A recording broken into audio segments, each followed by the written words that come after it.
Assalamualaikum warahmatullahi wabarakatuh. Perkenalkan dengan saya Nur Diansyah. Pada kesempatan ini saya akan presentasikan tugas UAS dari mata kuliah Cloud Computing. Langsung saja kita masuk ke nomor yang pertama. Berikut penjelasan mengenai istilah-istilah Software as a Service, Utility Computing, dan Integrated Network.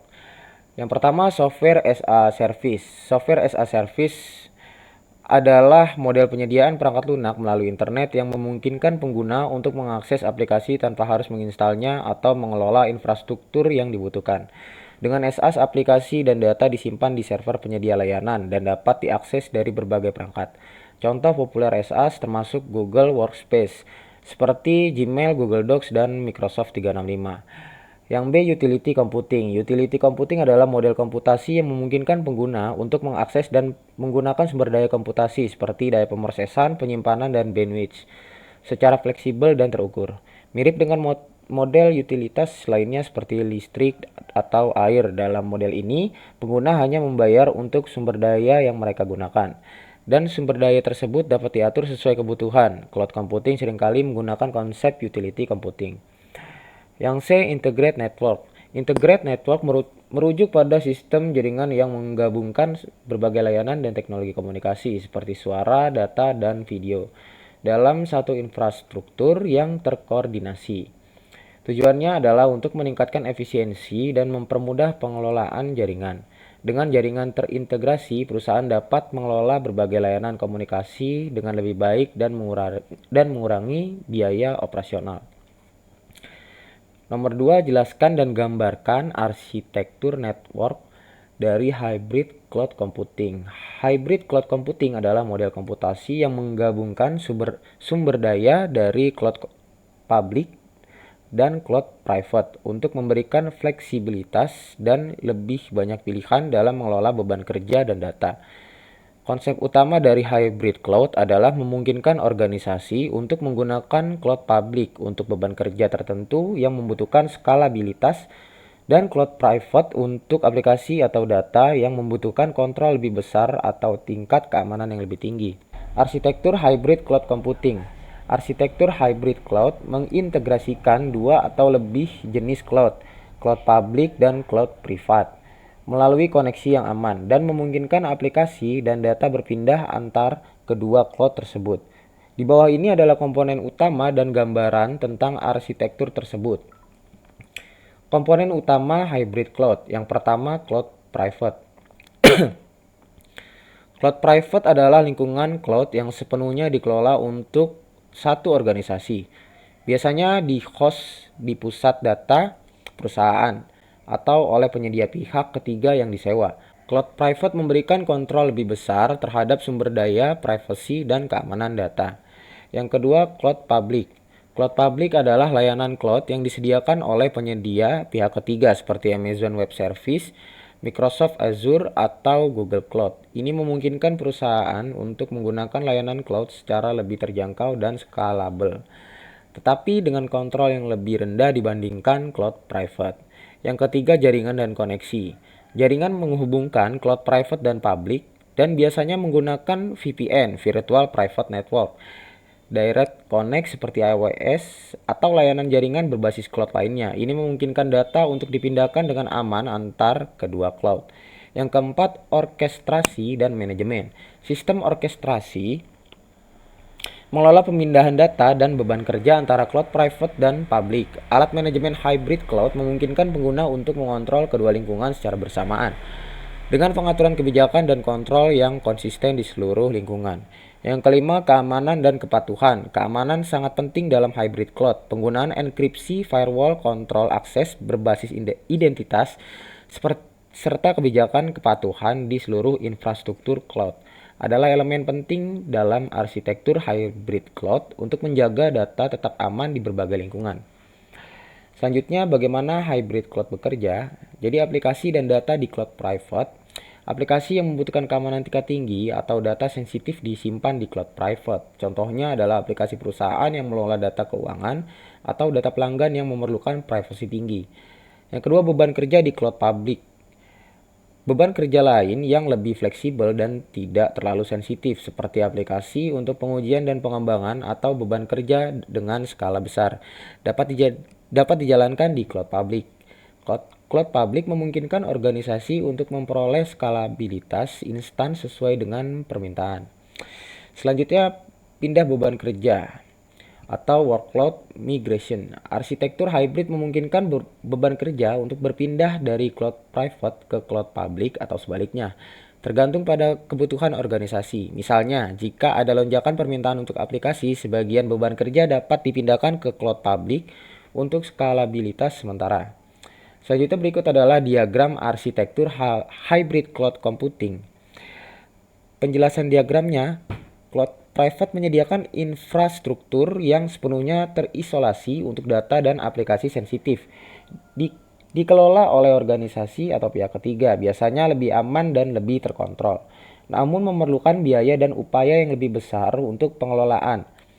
Selanjutnya, cloud public memberikan skalabilitas tinggi dan fleksibilitas biaya untuk aplikasi yang lebih dinamis dan beban kerja yang lebih besar. Data dan aplikasi bisa dipindahkan dengan mudah ke cloud public sesuai kebutuhan dengan model bayar sesuai pemakaian. Selanjutnya, orkestrasi dan manajemen mengelola komunikasi, keamanan, dan pemindahan beban kerja antara kedua cloud. Ini memastikan kelancaran operasional antara cloud private dan public, serta memungkinkan manajemen yang efisien terhadap sumber daya. Selanjutnya, jaringan terhubung atau VPN menyediakan jalur aman dan terhubung antara cloud private dan cloud public. Hal ini memastikan data dan aplikasi dapat berpindah dengan aman antar keduanya. Jadi berikut adalah keuntungan hybrid cloud. Yang pertama, fleksibilitas dan skalabilitas. Organisasi dapat memanfaatkan cloud public untuk skalabilitas dan cloud private untuk kontrol penuh atas data sensitif. Yang kedua, penghematan biaya. Menggunakan cloud public untuk aplikasi non-kritis dapat mengurangi biaya infrastruktur. Yang ketiga, keamanan dan kepatuhan. Data yang sensitif bisa tetap disimpan di cloud private, sementara aplikasi yang lebih fleksibel bisa berjalan di cloud public. Yang keempat, optimasi beban kerja. Beban kerja dapat dipindahkan dengan mudah antara cloud private dan public untuk memenuhi permintaan sumber daya yang berubah-ubah. Contoh, implementasi hybrid cloud. Yang pertama, perusahaan keuangan. Sebuah bank dapat menyimpan data transaksi sensitif di cloud private untuk memenuhi persyaratan keamanan dan regulasi. Sementara aplikasi analitik dan customer engagement dapat berjalan di cloud public untuk mendapatkan skalabilitas yang lebih tinggi. Selanjutnya, perusahaan teknologi. Sebuah perusahaan pengembangan perangkat lunak dapat menghosting aplikasi pengujian dan pengembangan di cloud public untuk memanfaatkan sumber daya yang lebih murah. Sementara aplikasi produksi dan data pelanggan tetap di cloud private untuk menjaga kontrol dan keamanan. Selanjutnya kita masuk ke nomor 3, yaitu berikut adalah 4 faktor yang berpengaruh dalam implementasi cloud computing. Jadi keberhasilan implementasi cloud computing di suatu perusahaan dapat berdampak positif dalam hal efisiensi biaya, skalabilitas, serta kemudahan pengelolaan sumber daya. Jadi ada beberapa faktor yang sangat mempengaruhi sejauh mana sebuah perusahaan dapat meraih keberhasilan dari penggunaan cloud computing, yang akhirnya berpengaruh pada pengurangan biaya dan peningkatan sistem perkembangan. Jadi berikut adalah 4 faktor utama yang berpengaruh dalam implementasi cloud computing. Yang pertama, kesiapan infrastruktur dan sumber daya teknologi.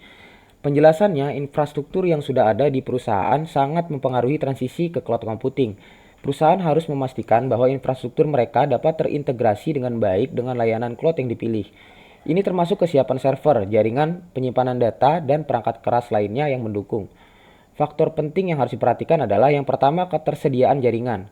Jadi koneksi internet yang stabil dan cepat sangat penting agar data dapat ditransfer dengan efisien ke cloud tanpa mengalami gangguan. Yang kedua, ada kompatibilitas sistem. Infrastruktur teknologi yang ada harus dapat berkomunikasi dengan penyediaan cloud yang dipilih, baik itu AWS, Google Cloud, atau Microsoft Azure, atau yang lainnya. Pengaruhnya terhadap keberhasilan, infrastruktur yang tidak siap atau tidak kompatibel dapat menyebabkan masalah teknis, meningkatkan biaya, dan bahkan memperlambat proses transisi ke cloud. Kedua, keamanan dan kepatuhan. Penjelasan, keamanan menjadi salah satu aspek paling krusial dalam implementasi cloud computing. Jadi perusahaan harus memastikan bahwa data yang disimpan dan diproses di cloud dilindungi dengan baik dari potensi ancaman cyber. Selain itu, perusahaan juga harus memperhatikan kepatuhan terhadap peraturan dan regulasi yang berlaku, seperti GDPR, General Data Protection Regulation, atau peraturan lokal lainnya yang berhubungan dengan perlindungan data. Faktor penting yang harus diperhatikan adalah yang pertama, enkripsi data. Pastikan bahwa data yang ditransfer dan disimpan di cloud terenkripsi dengan baik untuk mencegah akses yang tidak sah. Selanjutnya, kontrol akses dan autentikasi. Penggunaan autentikasi dua faktor dan kontrol akses yang tepat untuk mencegah akses yang tidak sah ke sistem dan data. Selanjutnya, kepatuhan regulasi. Cloud provider harus mematuhi regulasi yang relevan dengan industri tertentu, terutama dalam hal privasi data. Jadi pengaruhnya terhadap keberhasilan adalah keamanan yang baik dapat mencegah kebocoran data dan serangan cyber yang bisa menyebabkan kerugian finansial dan reputasi. Kepatuhan terhadap regulasi memastikan bahwa perusahaan tidak melanggar hukum yang dapat mengakibatkan denda atau masalah hukum. Yang ketiga, skalabilitas dan fleksibilitas. Penjelasannya, salah satu keuntungan utama dari cloud computing adalah skalabilitas dan fleksibilitas yang ditawarkan. Perusahaan dapat menyesuaikan kapasitas sumber daya sesuai dengan kebutuhan mereka, baik itu kapasitas penyimpanan, kekuatan komputasi, atau kebutuhan jaringan. Ini berarti perusahaan hanya membayar untuk apa yang mereka gunakan, dan mereka dapat mengubah sumber daya secara dinamis sesuai dengan permintaan. Jadi faktor penting yang harus diperhatikan adalah yang pertama, pengelolaan sumber daya. Sistem manajemen cloud yang baik memungkinkan perusahaan untuk mengatur dan memonitor penggunaan sumber daya dengan efisien. Yang kedua, auto scaling. Layanan cloud seperti auto scaling dapat menambah atau mengurangi kapasitas secara otomatis sesuai dengan perubahan beban kerja, lalu menghindari kelebihan kapasitas atau kekurangan kapasitas yang dapat mempengaruhi kinerja. Jadi pengaruhnya terhadap keberhasilan adalah skalabilitas memungkinkan perusahaan untuk tumbuh tanpa terhambat oleh batasan infrastruktur. Sementara fleksibilitas memungkinkan perusahaan untuk beradaptasi dengan cepat terhadap perubahan pasar atau kebutuhan operasional. Selanjutnya yang keempat, biaya dan model pembayaran. Penjelasannya, cloud computing dapat memberikan penghematan biaya yang signifikan dibandingkan dengan model IT tradisional, karena perusahaan hanya perlu membayar untuk sumber daya yang mereka gunakan. Nah, namun penting untuk mengelola biaya cloud dengan berhati-hati karena biaya dapat meningkat seiring penggunaan yang terus berkembang. Jadi pemilihan model pembayaran yang tepat, misalnya biaya bulanan vs biaya berdasarkan penggunaan, sangat penting untuk mengoptimalkan pengeluaran. Jadi faktor penting yang harus kita perhatikan adalah yang pertama, model pembayaran cloud. Menentukan apakah perusahaan akan memilih model bayar per penggunaan atau pembayaran tetap berdasarkan kontrak jangka panjang. Selanjutnya, manajemen biaya. Menggunakan alat atau teknik untuk memonitor dan mengendalikan penggunaan layanan cloud agar biaya tidak membengkak tanpa disadari. Pengaruhnya terhadap keberhasilan adalah pengelolaan biaya yang baik dapat mengoptimalkan pengeluaran dan memastikan bahwa perusahaan mendapatkan nilai maksimal dari investasi cloud mereka. Tanpa pengelolaan yang tepat, biaya dapat meningkat lebih dari yang diinginkan. Kita masuk ke nomor 4, sebutkan dan jelaskan 8 keuntungan dan 3 kerugian dari virtualisasi dan cloud computing. Oke, kita masuk ke poin A, keuntungan dari virtualisasi dan cloud computing. Yang pertama, efisiensi biaya. Dengan menggunakan cloud computing, perusahaan dapat mengurangi biaya pengadaan serta perangkat keras dan biaya pemeliharaan infrastruktur IT. Pembayaran berbasis penggunaan juga memungkinkan perusahaan hanya membayar untuk sumber daya yang digunakan. Itu sama saja mengurangi pemborosan. Yang kedua, skalabilitas dan fleksibilitas. Cloud computing memungkinkan perusahaan untuk menambah atau mengurangi kapasitas sesuai dengan kebutuhan secara dinamis, tanpa perlu menginvestasikan biaya besar di awal untuk infrastruktur fisik. Ini sangat berguna saat menghadapi lonjakan permintaan atau saat ekspansi. Yang ketiga, akses global dan mobilitas. Layanan cloud memungkinkan akses data dan aplikasi dari berbagai lokasi dan perangkat. Pengguna dapat bekerja dari mana saja, asalkan memiliki koneksi internet, mendukung mobilitas dan fleksibilitas yang lebih tinggi untuk perusahaan dan karyawan. Yang keempat, pengelolaan infrastruktur yang lebih mudah. Jadi cloud providers menyediakan berbagai alat pengelolaan yang menyederhanakan pengelolaan infrastruktur, termasuk pemantauan, pemeliharaan, dan pemeliharaan sistem. Ini mengurangi beban operasional tim IT perusahaan. Yang kelima, peningkatan ketersediaan dan keandalan. Cloud provider seringkali menawarkan tingkat ketersediaan yang sangat tinggi dengan data yang diduplikasi dan disebarkan di berbagai pusat data. Jadi hal ini mengurangi risiko downtime dan meningkatkan keandalan layanan. Yang keenam, keamanan yang ditingkatkan. Penyedia cloud besar biasanya memiliki sistem keamanan yang sangat canggih, termasuk enkripsi data, firewall, dan deteksi ancaman. Dan mereka juga sering menawarkan kepatuhan terhadap standar keamanan internasional seperti GDPR yang dapat membantu perusahaan menjaga keamanan data mereka. Yang ketujuh, pembaruan dan pemeliharaan otomatis. Jadi penyedia cloud biasanya mengelola pembaruan perangkat lunak dan patch secara otomatis. Ini mengurangi beban manajer IT dalam memastikan bahwa perangkat lunak dan sistem tetap diperbarui dan aman tanpa intervensi manual. Yang kedelapan, pengurangan waktu penyediaan layanan. Cloud computing memungkinkan penyediaan sumber daya yang cepat dan mudah. Dengan virtualisasi, penyediaan server dan aplikasi dapat dilakukan dalam hitungan menit, yang jauh lebih cepat dibandingkan dengan metode tradisional yang memerlukan pengadaan fisik perangkat keras. Sekarang kita masuk ke poin yang B, yaitu kerugian dari virtualisasi dan cloud computing. Yang pertama, ketergantungan pada koneksi internet. Jadi salah satu kerugian terbesar dari cloud computing adalah ketergantungan pada koneksi internet. Tanpa koneksi internet yang stabil dan cepat, akses ke data dan aplikasi di cloud bisa terhambat. Keterlambatan atau gangguan konektivitas dapat mengganggu operasi bisnis, terutama bagi perusahaan yang mengandalkan akses data secara real time.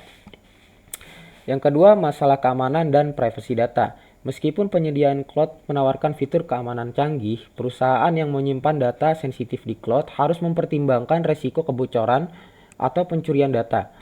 Keamanan data yang berada di luar perusahaan di cloud provider memungkinkan menjadi perhatian, terutama terkait dengan kepatuhan terhadap regulasi dan data privacy. Yang ketiga, ketergantungan pada penyedia layanan.